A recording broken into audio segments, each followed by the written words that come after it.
Olá, seja bem-vinda, seja bem-vindo a mais uma aula de vinho em formato de podcast. Eu sou o professor Marcelo Vargas, nós vamos rodar a vinheta e já vamos para o conteúdo.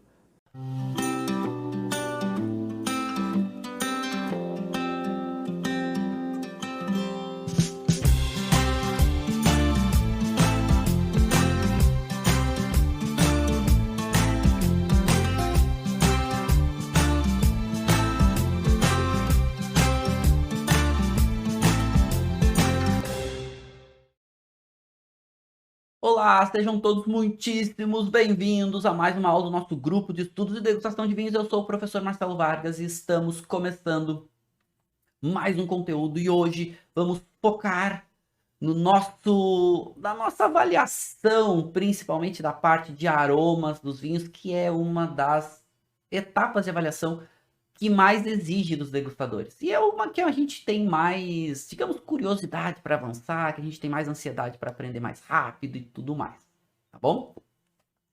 Então, nós vamos fazer um misto hoje de teoria e prática. A gente vai fazer uma parte prática, depois vamos para uma parte teórica, vamos para uma parte prática, vamos para uma parte teórica. Então, a gente vai fazer um misto hoje de atividades, vamos fazer alguns exercícios para a gente tentar avançar nessa parte. E para hoje, eu coloquei lá para vocês escolherem dois vinhos, né, para vocês me ajudarem a escolher para a gente degustar. E eu vou degustar hoje com vocês um Chardonnay brasileiro. E a sugestão para a aula de hoje, de estilo de vinho, é um Chardonnay com passagem por madeira. Porque a gente quer esses aromas da madeira também presentes para nos ajudar a deixar o vinho com mais características aromáticas. E eram duas opções. Era o nosso queridíssimo Cuvée Giuseppe e era o nosso queridíssimo Guaspari. Dois Chardonnays brasileiros, muito significativos, de qualidade alta, mas com perfis bem diferentes. Cuvée Giuseppe, Serra Gaúcha, Vale dos Vinhedos, inclusive aqui o selinho, né? Opa, aqui do outro lado, selinho DO, Vale dos Vinhedos, podem ver aqui, ó. Opa. Deixa eu botar aqui, ó. Selinho DO, Vale dos Vinhedos. Deixa eu trazer nessa câmera aqui. Consigo mostrar maior para vocês aqui, ó. Opa, aqui. Então, ó, Cuvée Giuseppe e aqui o selinho da DO Vale dos Vinhedos, ó. Lindão, né? Vamos voltar para cá. E o outro vinho que a gente tinha era o Guaspari São Paulo, Vale dos Vinhedos, Rio Grande do Sul, Guaspari São Paulo. E vocês escolheram para a gente degustar hoje o Guaspari. Mas assim, a votação foi muito parelha, foi pau a pau ali, taco a taco. E a Guaspari ganhou com 52% versus 48% do Cuvée Giuseppe. E eu falo seguidamente do Cuvée Giuseppe porque são vinhos realmente muito bacanas. E mais adiante eu já provei Cuvée Giuseppe aqui nas aulas e vou provar muitas vezes com vocês porque é um vinho que vale a pena a gente provar. Mas hoje nós vamos especificamente falar de Guaspari. Eu servi aqui uma dose, podem ver que tem uma dose aqui a menos, ó. Nosso vinho da Guaspari, eu servi uma dose aqui de degustação. E antes da gente... Já vamos começar com a prática, depois vamos fazer a teoria. Vamos fazer um misto hoje. Vou focar na parte olfativa. Então, esse é um vinho que não tem muita intensidade de cor, tem um toquezinho até um pouquinho esverdeado, mas predomina o amarelo palha. Mas o que interessa é a parte aromática. A gente não vai ficar hoje tanto na parte visual, que isso é para outra aula. Direto a taça ao nariz sem agitar a taça. Inala devagar e longo. Já dá para ver que é um vinho que tem intensidade subindo de média. Já poderia ser entre média e muita. Ou média a mais, como estamos falando da mesma coisa. Média a mais, intensidade olfativa e assim, bem diretos os aromas, né? São aromas fáceis, mais nítidos, fáceis de entender e com uma intensidade interessante. E sem agitar a taça, já dá para sentir muito essas notas secundárias. A gente já vai entrar nessa questão de entender um pouquinho essas notas primárias, secundárias, terciárias. Muito notas secundárias. Bastante nota primária e um toquezinho de terciário aparecendo. E aí o secundário é uma nota que remete a alguma coisa láctea, remete uma nota de uma manteiguinha caramelizada, até uma notinha de noz, de amêndoas, amendoado, mas aí mais para a parte de terciário. Mas um caramelizado, um amanteigado. E até um toquezinho, quase um toquezinho que remete a uma nota quase, eu quero que vocês tenham uma parcimônia, porque é só uma nota de um caramelizado, toquezinho de um caramelizado. Bem gostoso. E aí uma nota de fruta de polpa, aquelas frutas de caroço, um damasco, um pêssego maduro, não sobremaduro, maduro. Bem gostoso o perfil de aromas. Vamos agitar a taça. Aí, agitando a taça, fica a parte primária dos aromas de fruta fica um pouco mais evidentes. E esse secundário também bem evidente. E o terciário, ele aparece um toquezinho de chá, ele aparece um toquezinho de chá de quase um chazinho floral, um chazinho de camomila gostoso, mas bem discreto, ainda pequenas, proporcionalmente pequena quantidade versus o primário e o secundário. O secundário é ainda mais evidente, que são essas características mais relacionadas com a madeira, né? Bem gostoso, inclusive. Mas aromaticamente é um vinho que tem uma complexidade interessante, mas uma intensidade até um pouco maior. E predominando aqui o secundário. Essas características da madeira aparecendo super bem.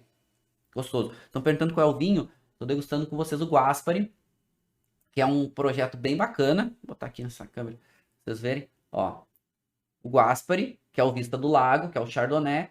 E tem bastante passagem por madeira. Bastante não, ela é bem evidente. E aí daqui a pouco a gente vai... dar uma olhadinha com um pouco mais de calma, ou degustar ele com um pouquinho mais de calma, mas já dá para ver que é um vinho que tem uma intensidade entre média e muita, ele tem uma boa complexidade de aromas, mas mais do que isso, essa intensidade bem evidente e bem nítido seus perfis aromáticos. Ele não é tão evoluído, é um vinho relativamente jovem, tá falando do vinho de 2018, mas bastante esse secundário. E aí a gente vai começar a separar, e daqui a pouco a gente vai voltar no vinho, a gente vai começar a separar esses entendimentos, entre principalmente em perfis de aroma, mas como que os aromas se desenvolvem nos vinhos, como eles avançam nos vinhos, como que a gente consegue entender esses perfis. Vocês estão falando aqui no comentário, assim, quem chegou aqui, gente, tá? Já dá um curtir aqui no vídeo, pode dar um curtir no vídeo. E quem não se inscreveu no canal, aproveita para se inscrever no canal também, ok? Para vocês receberem os conteúdos do canal do YouTube, para vocês receberem os conteúdos extras que eu coloco durante a semana, tá? Então, dá um curtir aqui no vídeo, primeira coisa, e depois se inscreve no canal, não perde a chance de se inscrever, porque durante a semana eu vou colocar vários conteúdos extras aí para vocês, tá bom? Então, sim, aproveita aí para se inscrever no canal, tá? Vale a pena. Mas vamos lá, vamos para a parte de... Obrigado, pessoal, que fica me lembrando aqui, o professor, né, emerge no conteúdo, foca no conteúdo e esquece de dar os recados iniciais. Tranquilo, bora lá. Vocês vão me ajudando. Tô acompanhando vocês aqui no chat o tempo inteiro. Quando a gente fala de aromas, e aí, claro, a gente está falando diretamente do nosso olfato, que é um sentido que tem uma capacidade muito grande de interação com os produtos. Muito grande. E o nosso olfato, ele, não vou dizer que ele é o principal, mas ele é um dos principais sentidos humanos. Nós temos uma capacidade de identificar milhares e milhares de diferentes moléculas aromáticas. Isso é muito legal. Aliás, o que nos traz aqui é porque a gente está estudando vinho, e vinho é um produto que ele é uma bomba químico-física de transformações. E ele pode trazer muitas características aromáticas, dentre outras. E isso faz com que, quanto mais aroma, mais moléculas aromáticas diferentes o vinho tenha, mais a gente capta e mais estimula o nosso cérebro. Ou seja, torna provavelmente a experiência mais agradável, mais rica. Por isso que a gente fala de qualidade. Esse é tema lá para a gente falar mais para frente, quando a gente foca em qualidade.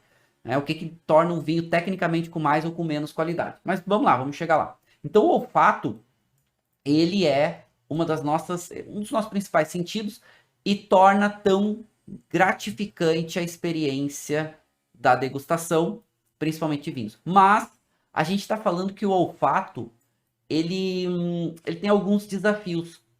Por quê? Porque para a gente sentir os aromas, as moléculas elas têm que sair do líquido, chegar aqui até o nosso bulbo olfatório, se conectar com as nossas cilinhas, que eu vou mostrar tudo isso para vocês.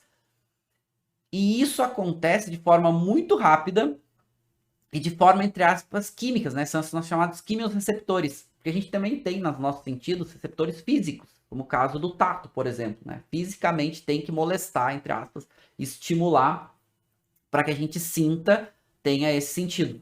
O olfato é químico. E aí é que tá. Toda vez que a gente fala de um estímulo químico, a gente tem um desafio maior. E eu já vou contar isso para vocês.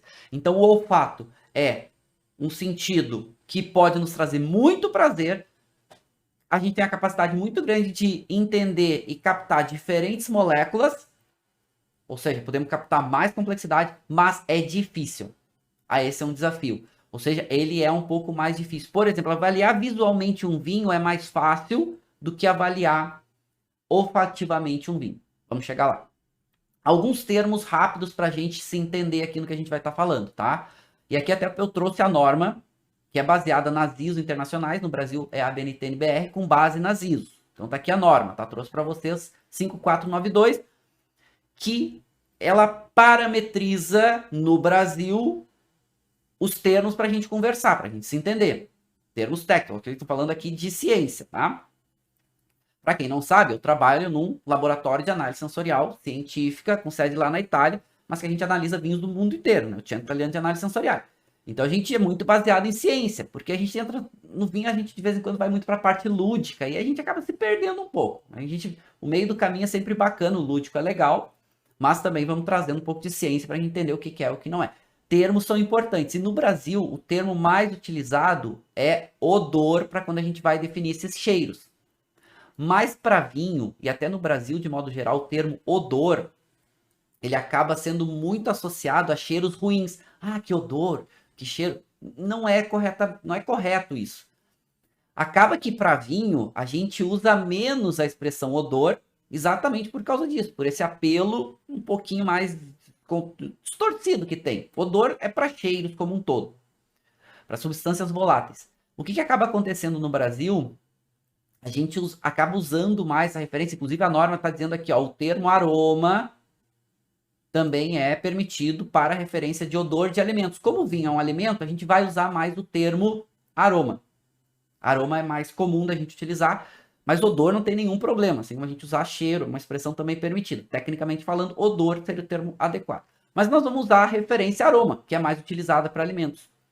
Só que eu preciso separar uma coisa com vocês, porque aroma, e aqui a norma também está dizendo para a gente, olha, aroma, tá aqui, ó, aroma também pode ser associado à sensação, ou muito mais que isso, né, a percepção das moléculas de via retronasal.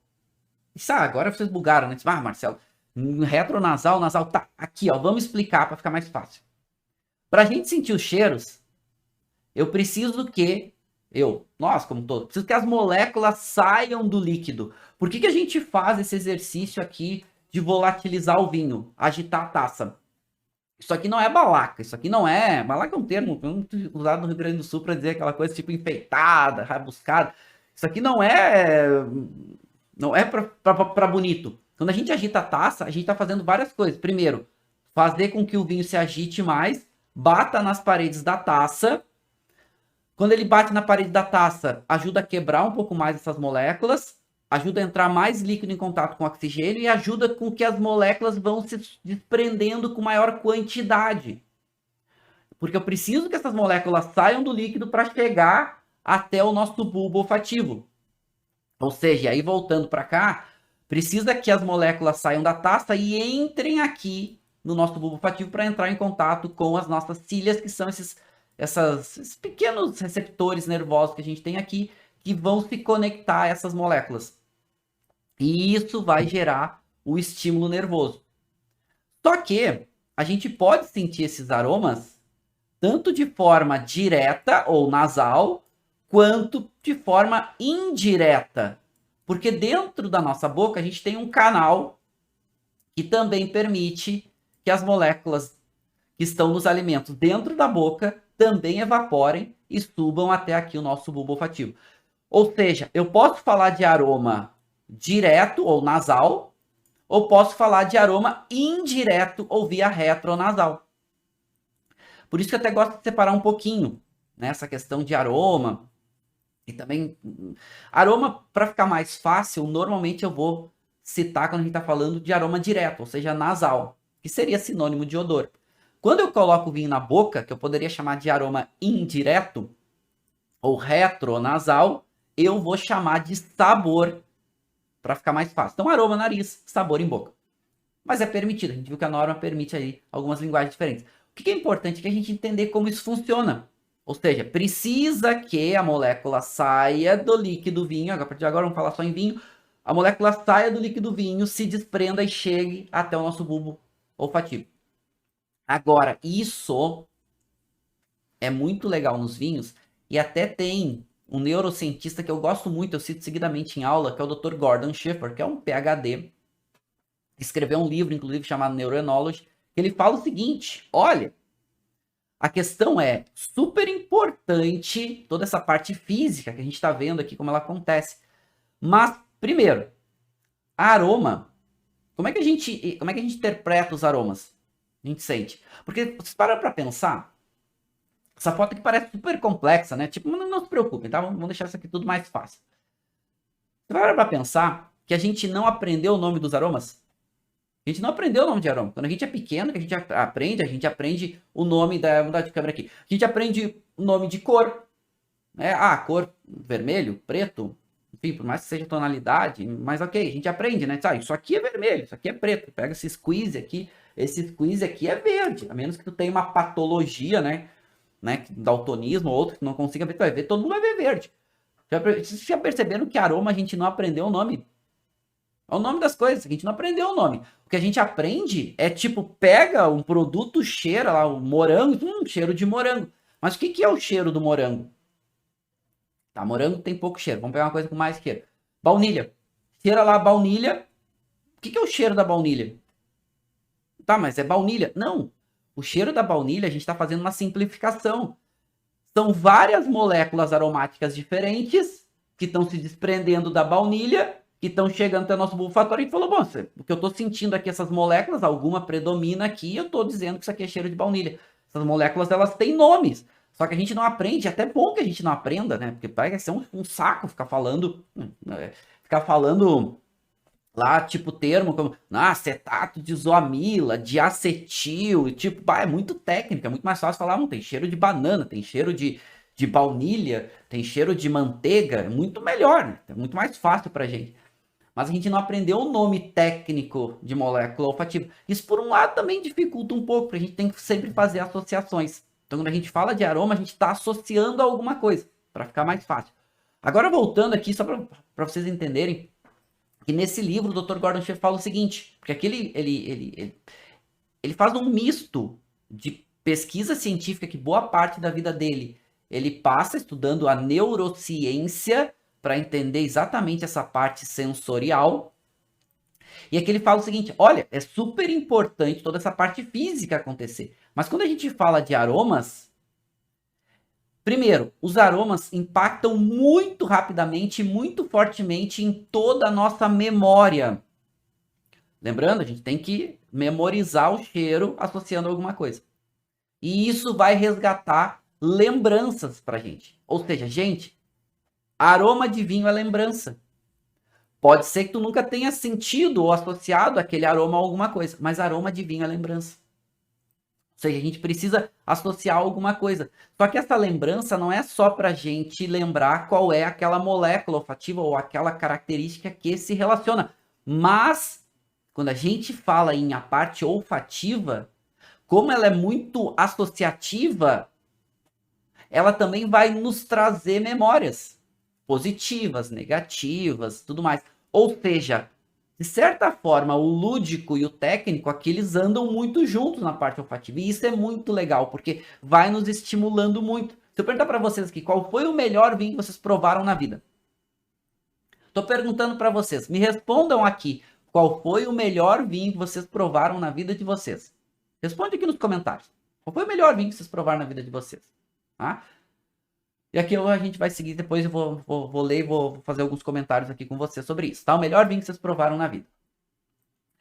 Bom, antes da gente seguir nesse... Eu vou ler os comentários que vocês vão colocando. Melhor vinho que vocês provaram na vida, tá? Não tem certo, não tem errado, não tem competição. Só respondam aqui. Vamos lá. Quando a gente fala de moléculas olfativas, quando a gente fala dessas características dos cheiros dos vinhos, né? Deixa eu tapar minha taça aqui para não perder muito os meus aromas.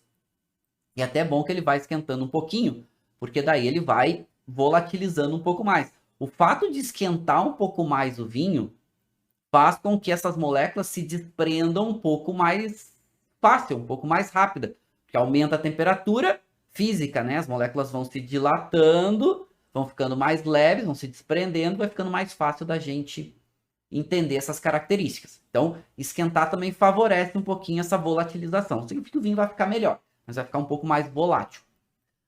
As moléculas, de modo geral, elas são, então, moléculas químicas que vão estar relacionadas com ligações químicas, diferentes características, e que vão expressar determinadas características. Então tem várias famílias, por exemplo, pirazinas hoje elas são muito faladas, principalmente dos estudos aí de Emily Peinot e depois de alguns pesquisadores da Universidade de Bordeaux e tudo mais, que Denis de Bourdieu, que entenderam um pouco desses perfis de pirazina, que são esses aromas verdes dos vinhos.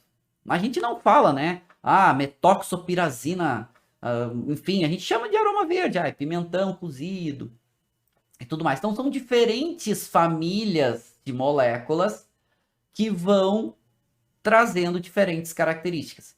E tem algumas famílias de moléculas que elas vão trazendo aromas que não são tão agradáveis. A gente daqui a pouco não gosta tanto nos vinhos, como cheiro de acetona, cheiro sulfúrico, cheiro de ovo, cheiro de pano molhado. Também são moléculas que vão desenvolvendo aromas que não são tão agradáveis.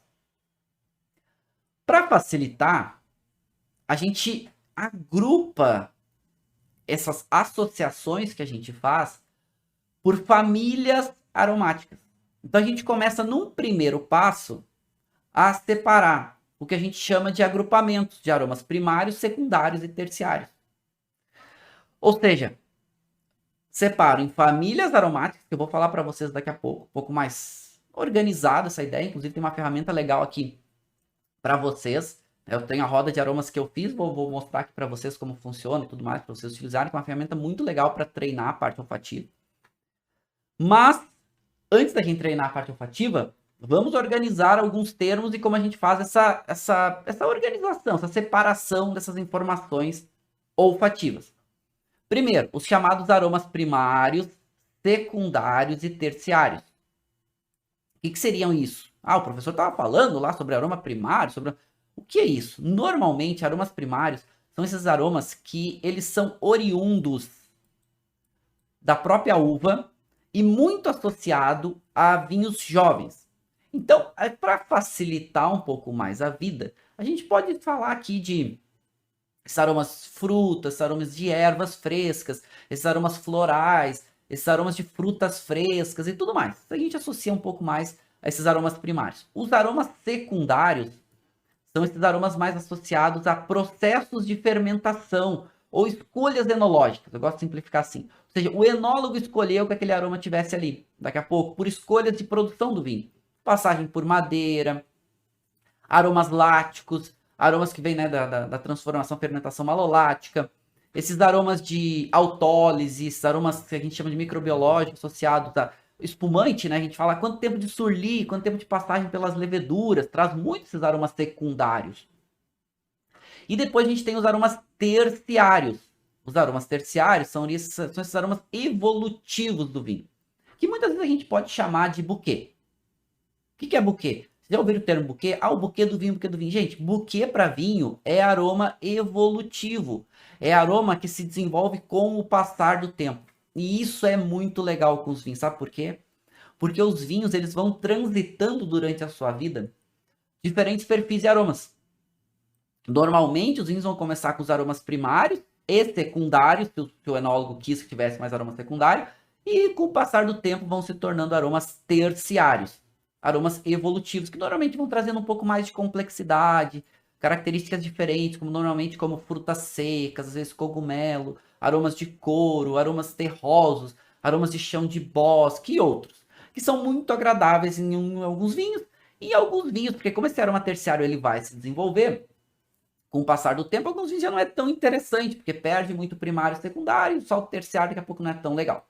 Mas isso vai depender sempre de vinho para vinho. Inclusive hoje eu sugeri um Chardonnay com passagem por madeira, por quê? Para que a gente fizesse os exercícios e procurasse esses aromas associados a frutas, flores, ervas, mas também esses aromas associados a madeira, defumado, tostado, baunilha, às vezes um caramelizado e tudo mais. Então isso ajuda a gente a transitar um pouquinho nesses perfis de aroma. Daqui a pouco a gente volta um pouquinho nessa questão.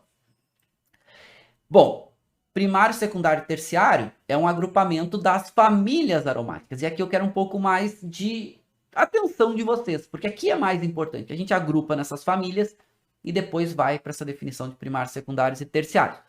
Ou o contrário, né? Que não tem certo, não tem errado, que fica mais fácil para cada um. Mas agrupar em famílias aromáticas, eu vou estar sempre falando com vocês em famílias aromáticas primeiro e depois indo para um aroma específico. Porque isso é importante. Ah, tem cheiro de fruta. Perfil frutado é super importante para vinho. Posso dizer para vocês que hoje, no contexto que a gente tem hoje de mundo, perfil frutado é o mais importante para vinho. Pode ter perfil secundário, perfil de madeira e tudo mais, pode, desde que esteja equilibrado com o perfil frutado. Hoje, família dos frutados é o mais importante, disparado. Por quê? Porque é super importante estar equilibrado com outros perfis. Ok, vamos avançar. Mas aí a gente agrupa nessas famílias florais, especiarias, herbais, animais. Aqui vocês podem criar quantas famílias vocês quiserem. Mas vamos agrupando em famílias, porque é mais fácil. Vamos pegar esse chardonnay aqui. Tem cheiro de pêssego. Tá, beleza. Pêssego é fruta. Então lá, família frutada. Daqui a pouco, esse pêssego. E vamos pensar que é diferente, né? Um pêssego verde, um pêssego que está amadurecendo, um pêssego maduro e um pêssego em compota. Geleia, aquela compota que a gente compra pro Natal em lata. Doce de pêssego. Concordam que tudo é pêssego? Mas concordam que o perfil de fruta vai variar um pouco? Então isso também é importante. Então, ok. Começa lá, frutado. Ah, tem cheiro de pêssego, mas esse pêssego é mais maduro, menos maduro. Ah, tem cheiro de maçã. É uma maçã verde ou uma maçã muito madura?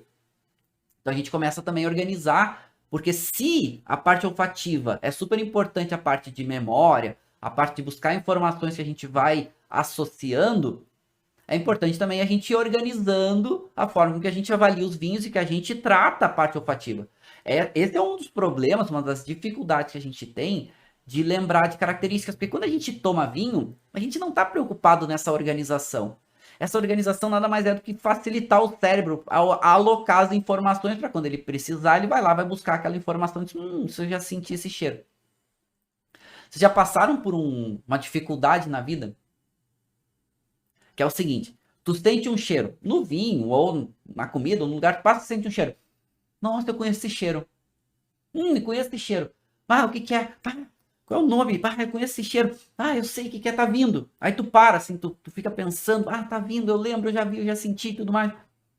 E daqui a pouco não vem o nome, mas tu já viveu aquilo. O que que teu cérebro tá fazendo? Tá tentando buscar aquela informação. Nossa, essa molécula já passou por aqui, eu conheço isso. Deixa eu só buscar qual é o nome, eu associei isso aqui. E aí daqui a pouco vem alguém e fala, ah, isso é sálvia. E tu, na hora, pau, sálvia. Ah, é sálvia, é isso mesmo. Pô, não tava me lembrando, é sálvia. Pô, muito fácil, Fertal. O que aconteceu? Tu já tinha sentido aquele cheiro, aquela molécula. Tu guardou aquela informação, claro que não de uma forma tão organizada. Quando tu teu aquele insight, aquele nuts, como a gente fala, né? Quer ver aquele nuts, tu tipo, sálvia. Ah, óbvio, tá aqui o cheiro de sálvia. Óbvio que é cheiro de sálvia. A gente tá fazendo isso a partir de agora. A gente tá começando a organizar essa forma de entender e interpretar esses aromas. Tá bom? Vamos lá. O que é importante a gente falar? Que o que vai interferir nessas características vão ser vários pontos.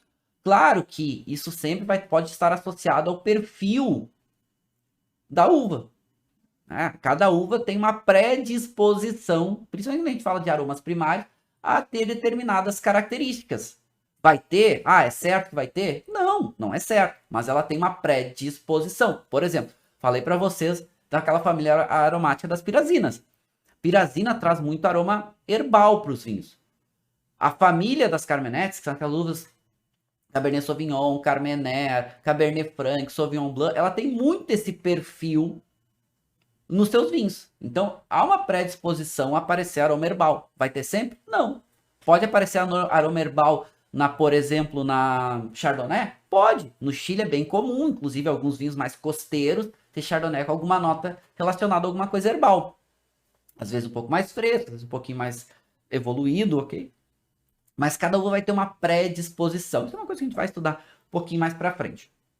E aí, para começar a organizar esse monte, porque até aqui a coisa vai indo, né? Vocês estão dizendo, não, ok, tá começando a organizar e tal.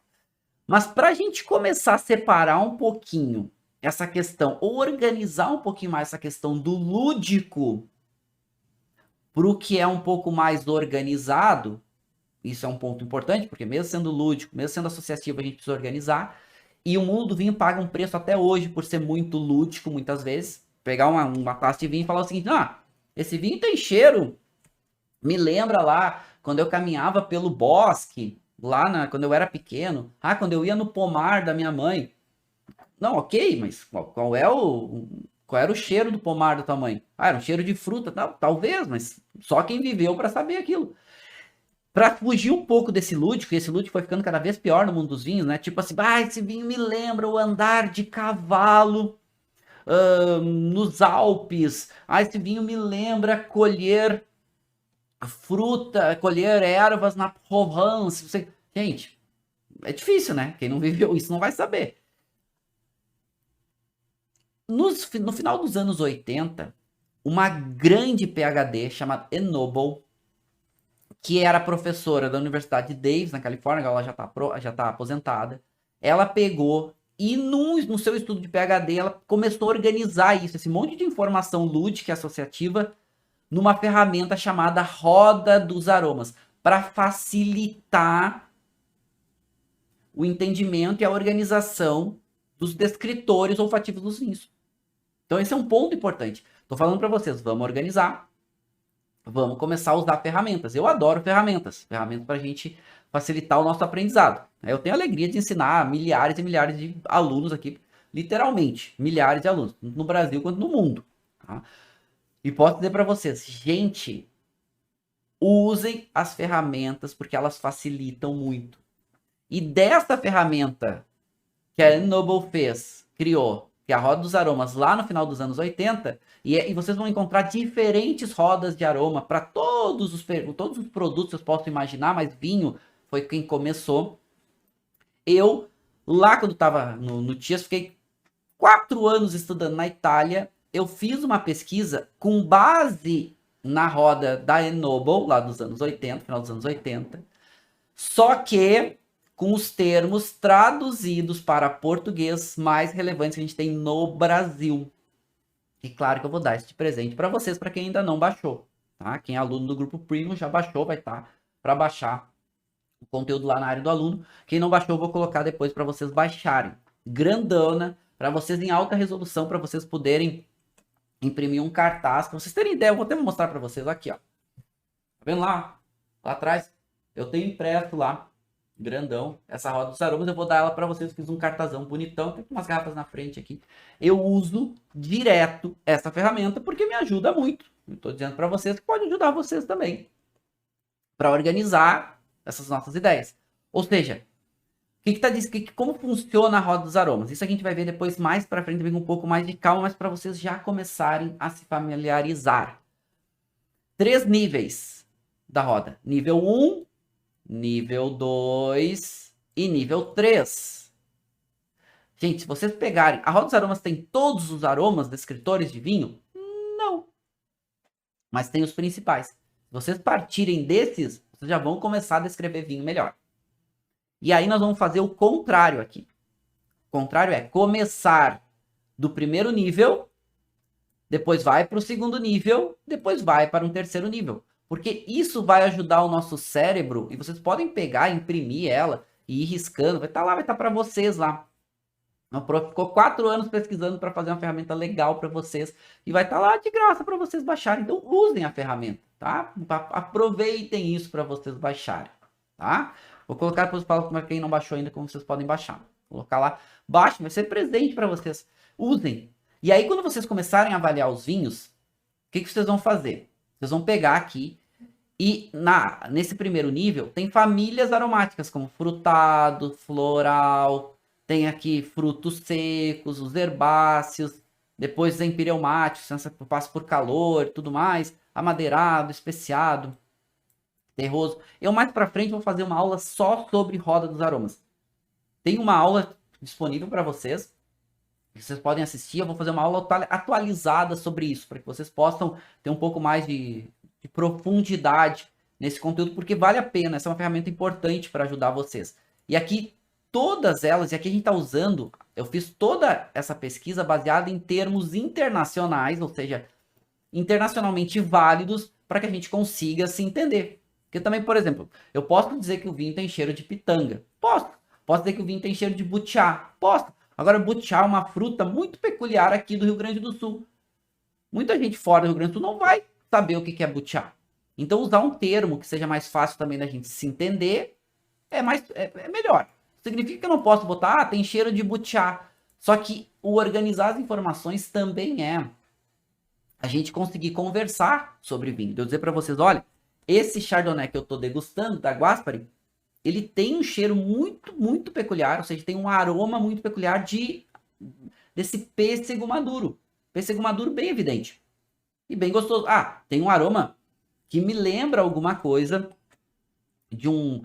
E aí vamos aqui, né? Posso botar essa nota... Ele me lembra essa nota mais puxadinha de um toquezinho amadeirado, mas muito mais resinoso, alguma coisa que talvez um toquezinho de baunilha aparece aqui, evidente, um toquezinho de manteiga.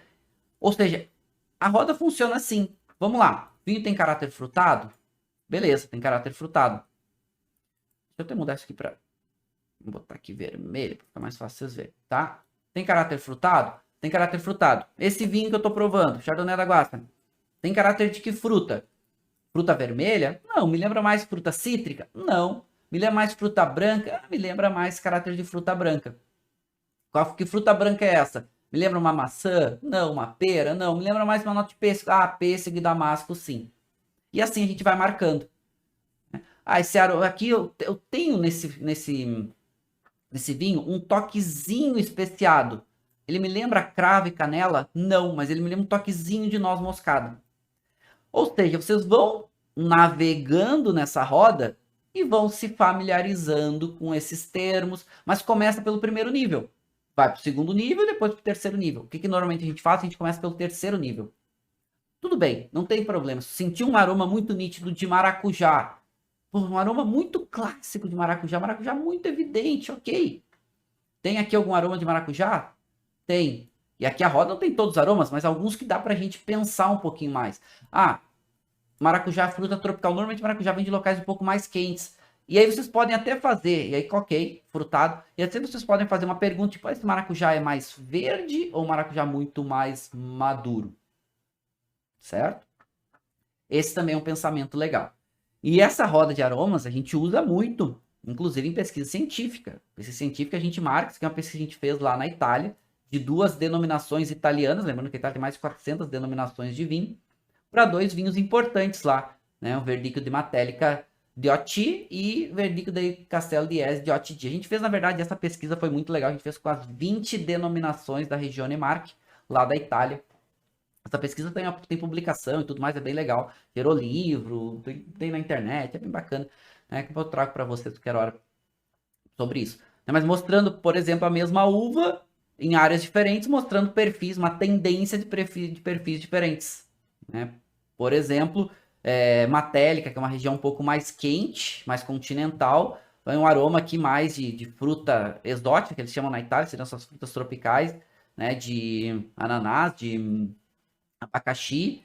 Já quando a gente pega, por exemplo, muito comum numa área um pouco mais fresca, que é iese, uma fruta mais relacionada à banana. Uma pesquisa, por isso que a roda dos aromas a gente também usa cientificamente para ficar mais fácil da gente se entender em publicações científicas. Tá bom, mas eu sugeri para vocês Chardonnay. E eu gosto de ir fazendo esse misto de parte científica versus parte lúdica, versus teoria e prática também andando junto. E aí vamos estudar um pouquinho de Chardonnay, para a gente também entender um pouquinho do perfil e essas influências que a gente tem de Chardonnay para os vinhos, porque daí isso também ajuda a gente a entender um pouquinho melhor o que a gente pode encontrar nos vinhos. E aí vamos ver o que Chardonnay produz de vinhos. Mas deixa eu trazer algumas perguntas para vocês antes da gente voltar para a degustação. E antes da gente seguir degustando esse vinho. Deixa eu trazer umas perguntas de vocês aqui. O Marcelo da Costa perguntou, qual o nome do livro? Na verdade, esse foi um livro que ele não foi vendido, ele foi publicado pelo consórcio que regulamenta essas denominações lá na Itália. Então foi o livro que fala, deixa eu ver se eu tenho ele aqui, só que ele é italiano e ele não era vendido, ele era distribuído na época pelo consórcio. Aqui, ó, peraí, vou trazer para vocês verem. Aqui.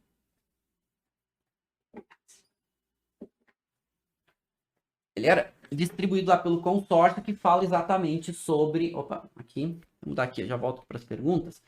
Ó, ele foi publicado e aí ele fala exatamente sobre as denominações da região Marche, é claro. Aqui, deixa eu pegar aqui, ó. Aí ele fala sobre as características dos vinhos, tudo mais. Vocês pegam aqui, ó. O perfil, deixa eu falar atrás do livro, né? Então fica meio abafado. Tem uma publicação, só que é em italiano. E também depois saiu em inglês. E aqui fala as 20 denominações. Já tem aqui um pouco da metodologia, como é que a gente aplicou lá no TIAS, para entender. Eu conto para vocês mais para frente, para entender de forma científica os perfis sensoriais dessas denominações. Então, é só para mostrar para vocês, tá? Na verdade, é um livro do MIT. Se vocês entrarem no Instituto Marquesiano della Tutela Vini, vocês conseguem ver um pouco dessa pesquisa lá publicada. Depois eu passo para vocês lá no grupo para vocês darem uma olhada. Tava respondendo umas perguntas, deixa eu responder aqui para vocês. Um pouco dos vinhos que marcaram vocês, tá? Eu falei, provoquei vocês para vocês responderem. E começaram a aparecer vários vinhos muito legais aqui. Condro, legal, Marcelo Close a pauta, Nicolás Catena, Ice Wine canadense, bacana, Brunello de Montaltino, lote 43 da Miolo, Vega Sicília, bacana, Barca Velha 99, legal, Volturno. Tá, muitos vinhos legais, parabéns, assim, até muito vinho bacana, muita experiência legal. Agora pensem em que momento vocês degustaram esse vinho. Porque a marca, a vinícola, o local de onde vem, denominação, por exemplo, a gente vê alguns falando aqui sobre Barolo, sobre Brunello, denominações importantes. Agora pensem o momento que vocês degustaram esse vinho.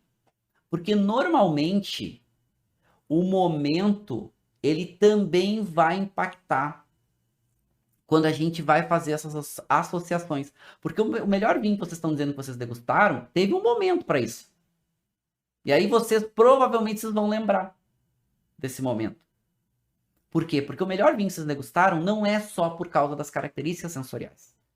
Também tinha algo acontecendo que foi positivo. Provavelmente vocês não estavam no meio de uma obra, uma barulheira e tal. Vocês estavam estressados. Não. Teve alguma coisa acontecendo que vai chamar a atenção. Então, o melhor vinho que vocês provaram, além de lembrar o melhor vinho, vocês vão lembrar onde, quando, como aconteceu. O que aconteceu aí? E provavelmente vocês vão lembrar bem desse vinho. E mais uma coisa. É muito provável que se vocês provarem esse mesmo vinho de novo hoje, ele vai ser bem diferente do que foi aquela vez. Por quê? Porque o momento era impactante. Mas eu nem estou falando no impacto no sentido de qualidade, mas pro sentido da memória. Vocês ajudaram, aquele momento ajudou vocês a memorizar, a lembrar do que aconteceu. A Sally falou que degustou depois de uma aula sobre Itália. Legal. Então tinha um momento, vai ficando marcando, né? Então a gente tem esses pontos de marcação. E aí muita gente, inclusive, que vai comprar de novo. Tomei um vinho que era assim, era incrível, espetacular, preciso achar. Vai lá, acha o vinho, compra, vai provar de novo. Mas não tá tão bom quanto era. Já foi melhor. Quando eu provei, parecia que era melhor. Porque não é o mesmo momento. Né? Que o momento vai nos impactar diretamente no perfil dos vinhos e como a gente está interpretando os vinhos e como a gente está entendendo essas características dos vinhos. Então esse é um ponto importante, mas nós vamos usar isso também para nos ajudar a lembrar um pouco mais de perfis. O que acontece com o nosso cérebro, gente? Até voltando lá no Dr. Gordon Sheffer. Durante o nosso período de aprendizado, que ele é constante na nossa vida, o nosso cérebro vai criando o que a gente chama de trilha de degustação. Ele vai criando, eu vou fazer uma aula só sobre isso mais para frente para vocês. Ele vai criando conexões e é muito legal. Inclusive hoje cientificamente já conseguiram filmar o cérebro aprendendo, ou seja, as células nervosas vão se conectando e daqui a pouco elas se conectam. E esse caminho de conexão dessas células vai ser o caminho que quando tu for de novo praticar aquela atividade, ele vai seguir aquele caminho. E isso é muito legal, porque isso faz com que a gente aprenda. Por isso que a gente vai na nossa vida, a gente quer aprender alguma coisa, a gente tem uma série de repetições fazendo determinados exercícios, leituras, ou seja lá o que for, para que a gente aprenda. Esse é isso é o legal do aprendizado. Só que, por exemplo, no vinho, quando a gente está degustando um vinho, quando a gente vai aprendendo, ele vai criando caminhos diferentes de aprendizado, e esses caminhos diferentes de aprendizado vão fazer com que a gente também tenha mais prazer, porque diferentes áreas do cérebro vão sendo ativadas. Legal? O que eu estou dizendo para vocês, aprender sobre vinho faz com que a gente tenha mais prazer em degustar vinho. Sim, isso é muito legal. Então, estou vendo aqui vocês trazendo Lídio Carraro Taná, a Linda Liz falando de Puy-Fuimê. Puy-Fuimê é muito legal, né? Grandes Sauvignons Blanc lá do Vale do Loire. Inclusive, vão ter uma aula de Loire, né? Daqui algumas aulas, daqui alguns sábados vão ter uma aula só sobre o Vale do Loire. A Mônica quis falando também sentido inverso. Saudade da Mônica, beijão, Mônica querida. Aluna também, das antigas, minha aluna há muito tempo. Sentido inverso também funciona. Exatamente, sentido inverso também funciona. Daqui a pouco um vinho que é muito bom no momento ruim, a experiência não é boa. Gente, não adianta. Quando a gente fala dos nossos, principalmente olfato, que é o nosso tema de hoje, ele está muito associado à nossa memória e também ao momento. Proposta para vocês é exatamente essa. E aí eu tô vendo aqui vocês falando, o Edson falou do Vega Sicília, o Vega Sicília foi no aniversário do meu pai. Olha vocês lembrando, né, quando vocês provaram esse grande vinho. Sim, é normal ficar marcado. O que a gente tem que fazer para começar a aprender um pouco mais sobre degustação? É exatamente começar a ajudar o nosso cérebro a guardar essas informações. Mas vamos dar uma transitada aqui em Chardonnay, antes da gente voltar um pouco mais no perfil desse vinho. Chardonnay é uma uva que produz diferentes estilos de vinho. Vai desde os espumantes, que é muito clássico, Chardonnay, a vinhos brancos mais leves. Normalmente vinhos brancos com mais aromas não é tão evidente, Chardonnay não é uma uva tão aromática. E normalmente para ela ganhar um pouco mais de aroma, ela tem passagem por madeira, onde ela ganha também um pouco mais de intensidade, um pouco mais de estrutura, e um pouco mais de potência. Mas vamos lá. Além da uva, a gente também precisa pensar do local aonde essa uva vem. Tem uma influência importante do chamado terroir, local de onde ela vem, essas influências climáticas, desde solo, quantidade de chuva, quantidade de sol e tudo mais, que vai definir o perfil também dessa uva.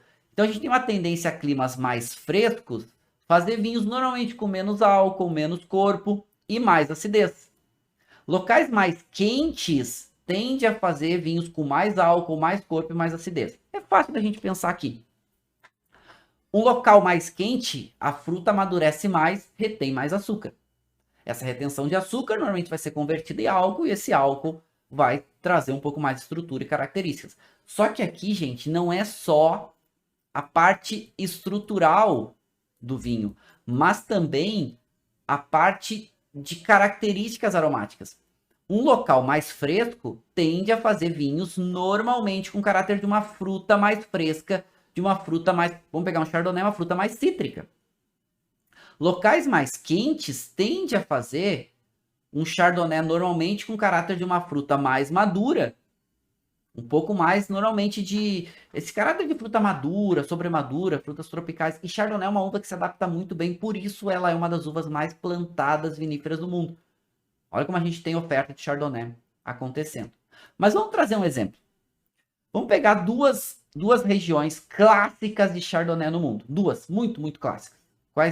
Que regiões são essas? Primeiro, vamos falar um pouquinho aqui de Califórnia, nos Estados Unidos, que é uma região quente, apesar de ter uma moderação do mar importante. E vamos pegar aqui França.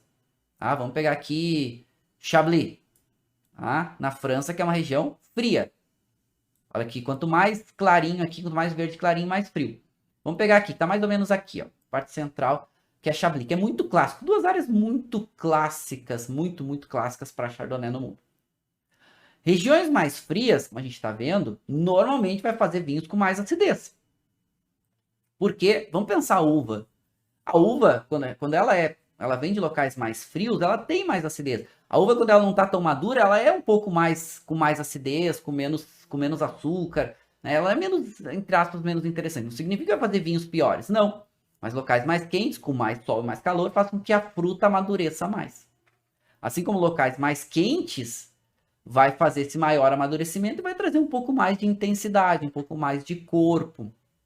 E aí a gente pode até fazer aqui um comparativo. Chardonnay de climas frescos normalmente vai ter esse caráter de uma acidez muito alta e vai ter esse caráter de corpo e álcool normalmente médio, descendo para médio menos, né? Entre médio e pouco, tudo mais. Só que aí é que tá. O perfil de aromas, normalmente em climas mais frescos, que é o nosso foco hoje aromático, vai fazer um caráter de uma fruta mais fresca. Normalmente vinho branco, a gente associa essas frutas brancas. Então vai ter Chardonnay de climas frescos, vai ter um caráter mais cítrico. Limão, limão siciliano, maçã verde. É comum esses perfis aromáticos em climas mais frescos para Chardonnay. Assim como a gente fala e a gente consegue avaliar e perceber bem climas mais quentes, Chardonnay vai ganhar um pouco mais de álcool e de corpo, vai perder um pouco mais de acidez, só que o caráter aromático vai ter um caráter normalmente de fruta um pouco mais madura. E aí Chardonnay vai perder um pouco desse perfil cítrico. Gente, eu estou usando Chardonnay como exemplo. E isso acontece com muitas diferentes uvas. Vai ganhar um perfil em climas mais quentes, Chardonnay de frutas mais maduras. Vai ganhar um perfil mais essa nota de pêssego, essa nota de damasco, essa nota de abacaxi, às vezes uma nota de manga, de melão, até frutas tropicais. O vinho que eu estou provando com vocês, ele é um vinho que vem de uma região tropical. Por mais que ele tenha altitude, seus vinhedos, por mais que ele tenha essa técnica de colheita de inverno, mas é inverno em região tropical. É inverno na São Paulo, ali na divisa com Minas Gerais. É uma região mais quente. Inclusive, eles fazem essa técnica de colheita de inverno exatamente para que o período de amadurecimento tenha menos chuva. Por isso que eles fazem, e como o inverno lá não é tão frio, consegue amadurecer um pouco melhor a uva. Mas vamos comparar duas regiões clássicas do mundo, depois eu volto aqui para o nosso vinho. Califórnia e aqui na França, na região de Chablis, que é a região mais clássica de Chardonnay do mundo, é na Borgonha. Chablis é uma dessas áreas da Borgonha. Chablis, de modo geral, o que a gente encontra nesses vinhos? Aqui tem vários Borgonhas diferentes, né? A gente tem muitos estilos diferentes de Chardonnay dentro da Borgonha. Mas Chablis, o que normalmente a gente encontra? Aquele vinho com acidez mais alta, aquele caráter cítrico evidente. Normalmente Chablis é muito ácido. Normalmente Chablis tem corpo médio, às vezes descendo um pouquinho. Mas qual é o perfil de aroma? Normalmente cítrico. E normalmente o aroma secundário não é tão evidente. Na Borgonha, de modo geral, quando os vinhos passam por madeira, ou não é madeira nova, ou é uma pequeno percentual do vinho passa por madeira nova. Eles não querem o caráter da madeira nova tão evidente. Mas normalmente o perfil de Chablis é acidez, depois aromático, cítrico, maçã verde, limão siciliano, às vezes uma nota de toranja. Às vezes pode amadurecer um pouquinho mais, pode, mas normalmente cítrico. Já quando a gente fala da Califórnia, qual é o perfil dos vinhos californianos? Normalmente mais alcoólicos, mais encorpados, amadeirados, ou seja, muitos esses aromas secundários muito presentes e normalmente esses aromas de fruta madura, que vai um pouco mais para esse damasco, vai um pouco mais para esse abacaxi, vai um pouco mais para essa nota desse melão. Ou seja, é muito evidente isso nos vinhos californianos. Qual que é melhor ou qual que é pior? Já vamos começar a organizar isso. Não tem.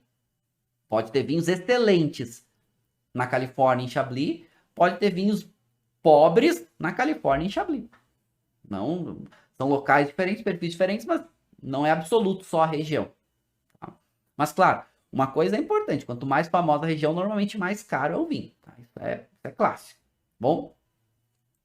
E aqui a gente organizando, então para vocês, eu trago aqui para vocês alguns desses aromas mais comuns para Chardonnay. tanto primários quanto secundários, como terciários. Ah, é todos? Não. Ah, mas sempre vai ter esses aromas? Não. Mas são os mais comuns, são mais fáceis da gente encontrar. Então, esses aromas primários para Chardonnay, muito, às vezes um toquezinho de flor de laranjeira, esses toques cítricos aí, locais mais frescos, né? Não é esse toque de limão, limão siciliano, uma maçã verde. Conforme vai ficando para locais um pouquinho mais quentes, com um pouquinho mais calor. Lembrando que Chardonnay é amplamente plantado. Vai ganhando esse caráter um pouco mais de pera, de pêssego, até esse caráter de frutas tropicais. Aí vai essa nota de abacaxi, de manga, é bem comum. Alguns locais onde a gente tem características associadas a essas notas minerais, vamos usar isso aqui com muita parcimônia, tá, gente? Essa mineralidade é muito mal utilizado no mundo dos vinhos, é um termo muito banalizado e que às vezes expressa pouco do que realmente o vinho entrega. Mas ok, Chardonnay tem essa predisposição também a essas notas, de vez em quando uma nota salina, tu sente um pouquinho de salzinho, né? Aquele salgadinho no vinho a gente pode associar e alguns outros perfis. E Chardonnay se dá muito bem com madeira. Então, não só com madeira, mas com diferentes técnicas de produção. Técnicas enológicas, a gente vai classificar ele como secundários. Então, passagem por madeira pode trazer essa nota caramelizado, essa nota de toffee, essa nota de, até uma nota de especiaria, às vezes gengibre, noz moscados, essas notas de baunilhas, às vezes até a Chardonnay se dá muito bem com batonagem, com surli. Surli é as leveduras, depois que fermenta o vinho, elas morrem e tu deixa elas ali um pouco mais tempo em contato com o líquido, para ela vai se dissolvendo, né? Ela vai se quebrando essas estruturas e vai soltando ali monoproteínas, deixando o vinho um pouquinho mais complexo. Aí essas notas que aí remete um pouquinho mais a fermento, a massa de pão fresca, às vezes é um pão tostado. E as notas evolutivas, inclusive eu vi que tinha uma pergunta aqui. Ah, Marcelo, essas notas terciárias são notas evolutivas? Nota terciária, nota evolutiva. O vinho ganha com o passar do tempo. E aí uma pergunta que vocês deveriam estar se fazendo ou deveriam ter me feito se não me fizeram ainda, tá? Mas quanto tempo demora para aparecer essas notas evolutivas, essas notas terciárias? E eu vou dizer para vocês que depende. Tem vinhos que são mais simples e essas notas terciárias vão aparecer mais rápido. Tem vinhos que são mais resistentes, mais intensos, com mais concentração, que essas notas vão aparecer mais lentamente. Então depende. E Chardonnay, quando evolui, vem muito essa nota de chá, avelã, essas notas de nuts, né, amendoadas, essas notas de toffee, que é aquele caramelo, aquele caramelizado, às vezes lembra aquelas balas toffee antigas? Que ela nota um pouco, né, de caramelo, com um pouco de baunilha, um pouco de açúcar queimado, essas frutas secas. Então essas frutas vão ficando esse damasco mais seco, um abacaxi sobre maduro muitas vezes, às vezes um pêssego seco. Ou seja, com o passar do tempo, esses aromas terciários, que vão ser esses aromas, na verdade, esses aromas primários e secundários, que a gente está vendo aqui, eles vão se transformando, esses aromas primários e secundários, vão se transformando nesses aromas terciários. Mas aí esses aromas vão ficando um pouquinho mais complexos e depois eles vão se perdendo. Ok? Ou seja, sim. Né? Eu vi algumas perguntas falando, né? Perguntando, vinho que não tem capacidade para envelhecer vai ganhar aromas terciários mesmo assim? Então, a capacidade também de desenvolver esses aromas terciários também é uma das questões que dá potencial de guarda para vinho. Se não tem muito aroma o vinho jovem, dificilmente ele vai ter muito aroma quando ele evolui. Ou seja, a parte olfativa ela é fundamental para potencial de guarda. Porque para ter os aromas terciários positivos, e aqui, gente, aroma terciário, estou falando aqui de aromas positivos. Positivos. Por quê? Porque o vinho a gente sabe que com o passar do tempo ele vai criando aquelas notas acéticas, aquela nota que vai lembrar um pouco vinagre, acetona. Isso o vinho vai desenvolver, mas não que necessariamente isso seja positivo. Então a gente está falando aqui exatamente desses caráteres que são positivos. E uma outra pergunta que vocês fizeram, tá, Marcelo, mas está falando que essas frutas, eu posso ter um vinho jovem com caráter de fruta de geleia, de compota? Pode. Só que aí, normalmente, o que vai acontecer? Locais muito quentes, por exemplo, Austrália. É comum essa nota de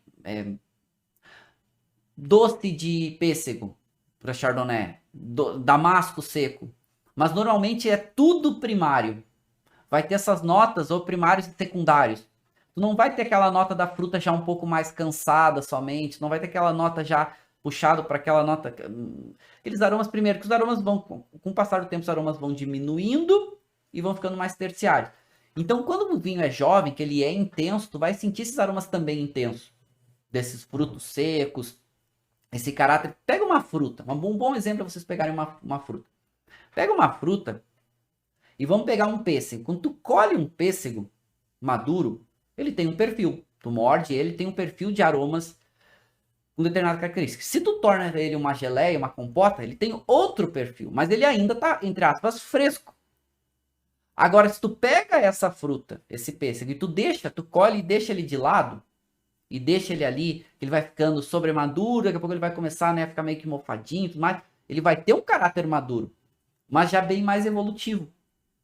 Ah, Marcelo, isso acontece no vinho? Ah, não, eu tô fazendo uma associação para vocês memorizarem um pouquinho, e até fazer esses exercícios, para ver como o perfil vai mudando.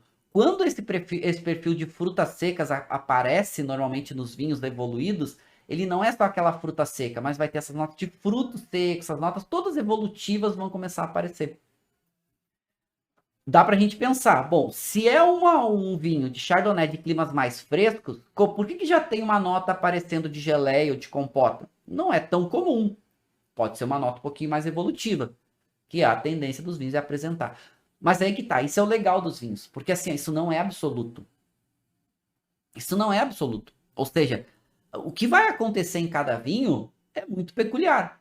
Aí que vai chegar que a gente precisa abrir a garrafa e degustar, para a gente entender como é que aquele vinho está se apresentando. Claro, é um jogo muito legal da gente jogar, que é começar a entender. Aqui a gente vai começando a fazer uma engenharia inversa, nas aulas a gente tem feito isso, né? A gente vai voltando, por isso que eu estou falando um pouquinho de Chardonnay para vocês aqui. A gente está voltando para quebrar um pouco essa ideia de como os vinhos chegaram àquela determinada característica. Já vou terminar de degustar esse vinho aqui com vocês. E aí eu vou procurar um pouco dessas notas primárias, secundárias e terciárias. Também vou responder algumas perguntas que vocês estão trazendo, tá? Bom, só uma referência para vocês, que a gente vai falar também mais para frente, a questão de cor. Vinho, com o passar do tempo, também vai ganhando cor. Mas o que faz ele ganhar cor também é um pouco o seu processo evolutivo, que isso também pode acontecer com a passagem por madeira. E Chardonnay, essa passagem por madeira, esse processo evolutivo de Chardonnay e técnicas de vinificação, esses aromas secundários de Chardonnay, são muito propícios, porque Chardonnay se dá bem com essas técnicas de vinificação. Tem outras uvas que nem tanto, Sauvignon Blanc. As uvas aromáticas brancas, por exemplo, a gente comparar. De modo geral, elas não se dão tão bem com muitas dessas técnicas. O contato com o oxigênio, mesmo que pequeno, normalmente vai tirando um pouco do perfil aromático mais nítido dessas uvas aromáticas, vai deixando ela um pouco mais difícil, perde um pouco, fica um pouquinho mais confuso, perde um pouco de frescor, por exemplo, Riesling, né, não se dão tão bem, a gente vai ver, tem algumas uvas aromáticas principalmente, né, Sauvignon Blanc e outras, que não se dão tão bem com madeira, não significa que não possa passar, mas tem uvas que são mais adaptáveis a técnicas de vinificação, entre elas passagem por madeira. Chardonnay é uma delas. Então, Chardonnay pode tanto passar por malolática, que transforma alguns ácidos do vinho, o vinho fica um pouco mais macio, um pouco mais volumoso em boca, ganha essas notas láticas, né, de manteiga, de às vezes um toquezinho de baunilha, que é um caramelizado, que ele não é só a baunilha, mas aquela baunilha um pouquinho mais caramelizada. Técnicas, né, de Sturli, passagem pelas borras finas, né? A própria passagem por madeira vai trazendo diferentes características, depende da tosta da madeira, né? Notas tostadas, caramelizadas, amanteigadas, os próprios frutos secos, as notas de nuts. Mas tudo isso a gente vai ver com um pouco mais de calma mais para frente, certo? Um pouco mais de calma a gente vai ver mais para frente um pouco de cada uma dessas características. Agora, vamos ver o que tem. Agora que a gente já deu uma entendida em Chardonnay, vou responder umas perguntas de vocês e vou degustar um pouquinho mais esse vinho, mas principalmente na parte olfativa, que é o nosso foco hoje. Claro que agora esse vinho já está aberto há mais tempo e ele apresenta muito essas notas secundárias e as notas primárias, mas as notas primárias em uma menor intensidade. Primário, uma nota de pêssego, essa nota de damasco muito evidente, mas é um damasco maduro, um pêssego maduro. Depois, muitas essas notas secundárias que remetem a esse caramelizado, a essa baunilha. E esse secundário bem evidente, mas assim, é gostoso, porque passar por madeira é fácil. Trazer aroma de madeira é fácil. É só pegar uma barrica nova e botar o vinho lá. Agora, o vinho tem que ter estrutura e características primárias, principalmente, para aguentar essa passagem pela madeira, para ficar agradável. Senão só vai ficar com características de madeira. Esse vinho está muito interessante nessa parte olfativa, mas mais puxado para o secundário. E começa a aparecer um pouquinho de terciário. Alguma coisinha de terciário começa a aparecer. Ele tem um toquezinho amendoado. Ele tem um toquezinho, claro, um vinho que já tem 3 anos. Para vinho branco já é algo significativo, mas ainda, olfativamente, tem um período pela frente aí tranquilo para ele desenvolver seus aromas. E claro, a gente está vendo que tem bastante primário e secundário, e isso vai virar os aromas terciários com o passar do tempo. Se ele já tivesse agora, com essa idade, aromas terciários ou uma intensidade menor, provavelmente essa evolução não ia ser boa, porque ele ia ficar cético e já ia perder um pouco mais suas características. Não ia trazer coisas positivas para o vinho. Eu vou tomar um gole. Hum.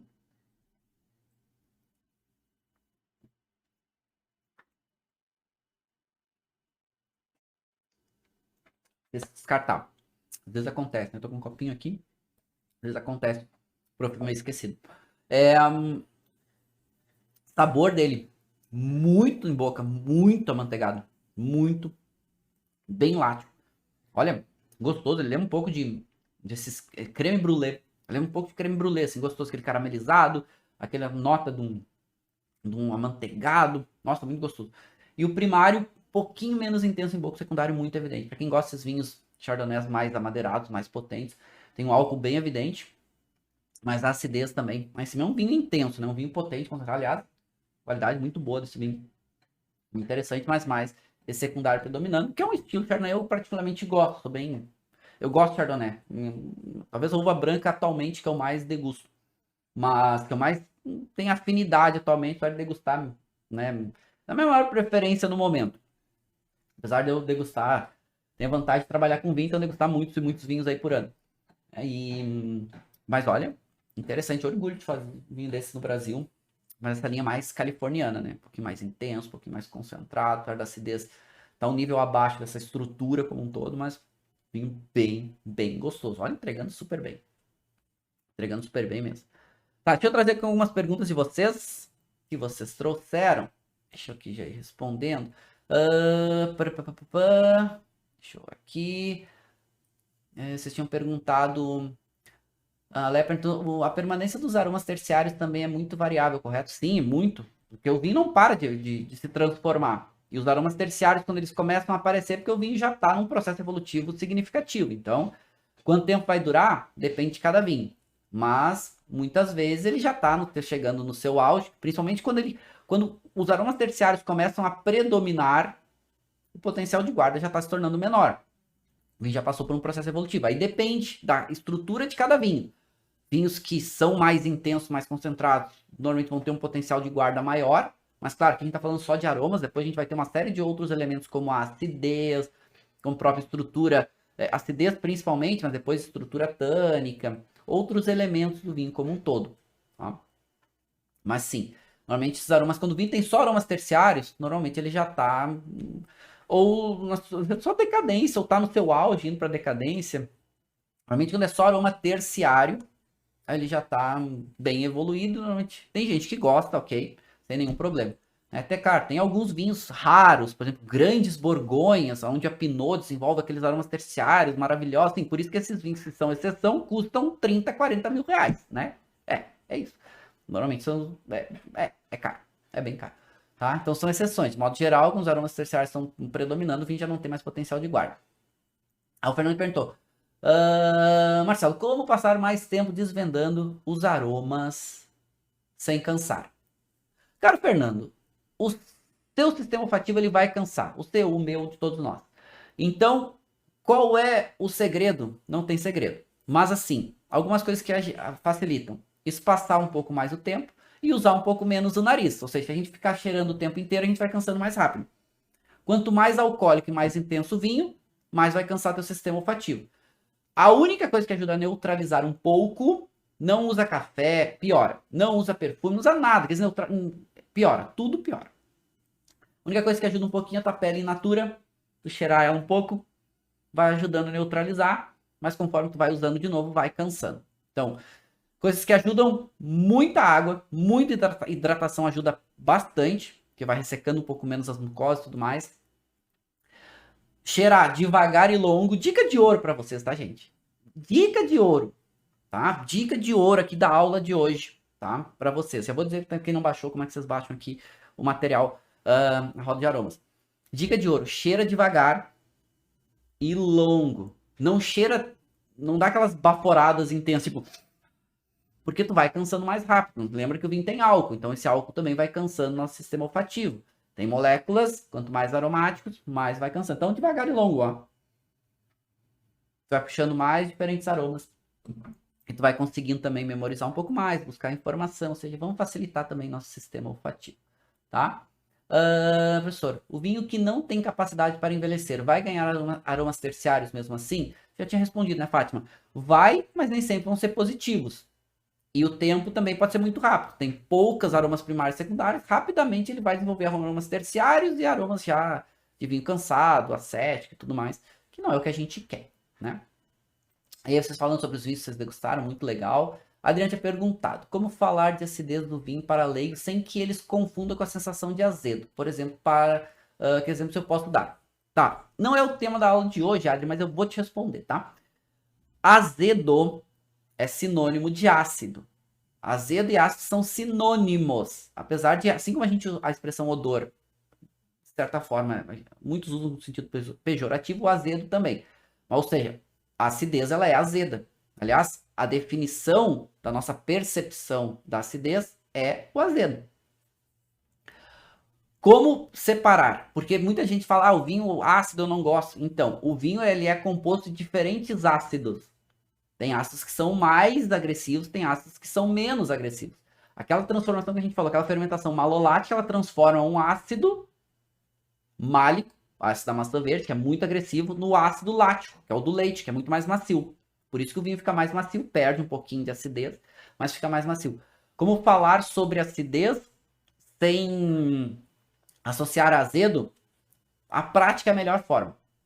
Pega um limão muito verde, pega um limão siciliano maduro e prova. Os dois são ácidos. O limão azedo, verde, vai ser mais azedo, vai ser muito agressivo. O outro vai ser um pouco mais macio. Aliás, limão, gente, limão siciliano, de modo geral, quando ele é maduro, tu come ele, parece uma laranja. Outro bom exemplo, a laranja. Pega a laranja verde e pega uma laranja bem madura. A diferença, as duas são ácidas. A acidez vai estar muito presente, mas não vai ser, entre aspas, azedo quando ela está mais madura. Ou seja, a acidez já está muito mais palatável e tem outros elementos que vão ajudar a equilibrar e tudo mais. Mas é um tema bacana, a gente vai falar disso também um pouco mais pra frente, tá bom? Meninos e meninas, legal. Bom, tem várias perguntas, muito legal. Pô, a gente já tá 1h30, quase mais de 1h30 de aula aqui. Rapaz do céu, turma, como passou rápido. Fazer um acordo? Bom, estamos chegando no final da nossa aula. Foi muito legal, incrível como sempre, tá?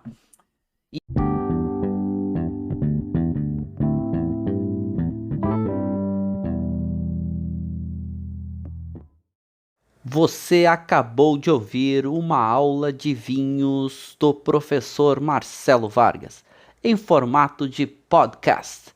Para mais conteúdos, dicas e materiais sobre a bebida, acesse o site www.marcelovargas.org. Um forte abraço e até o próximo encontro.